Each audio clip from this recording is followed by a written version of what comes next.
many contradictions in the way human beings live and conduct themselves. So is in nature.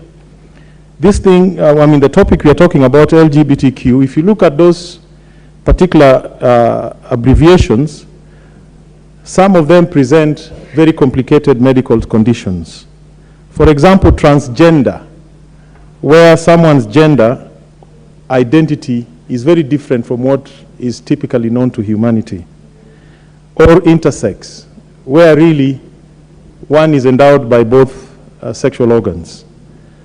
It is easy when you talk about lesbians, where a woman is attracted to another female, or gay, where one is attracted to people of the same gender, or one is bisexual, or is queer, or queer is where the gender is fairly fluid, or there's a new one, questioning, where nobody is still not quite clear what their gender identity is, or even where one is asexual, where there's no sexual attraction.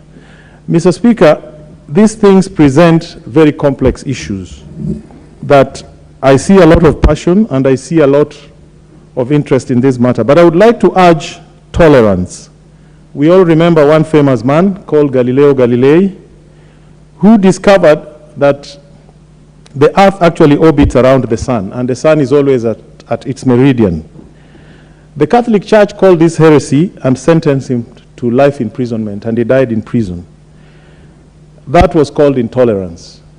Mr. Speaker, Pope Francis, on Tuesday, January 24th, 2023, which is this year, uttered the following words: "And I'm a Catholic, and I profess that faith. Criminalizing homosexuality is unjust.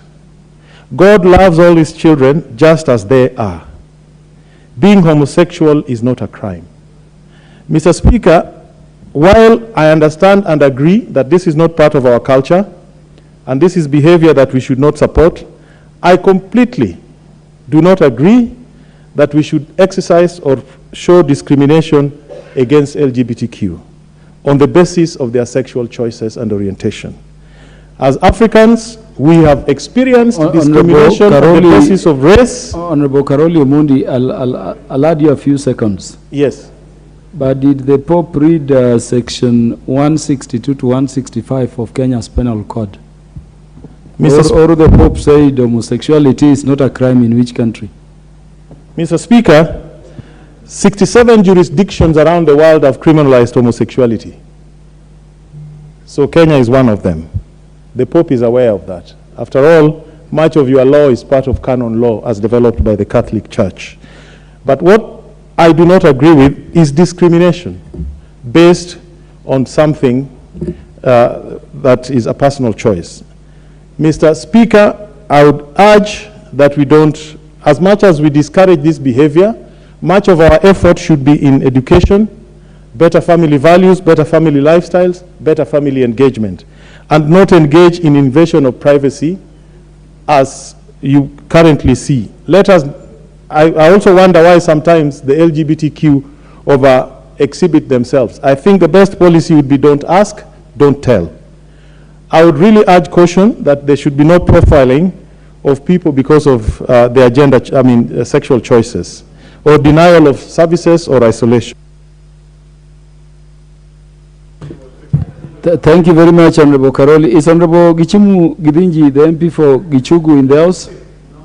Not in the House. Let us have Honorable Ferdinand Wanyonyi, the MP for Kwanza. Mr. Speaker, thank you for the chance, and I wish my friend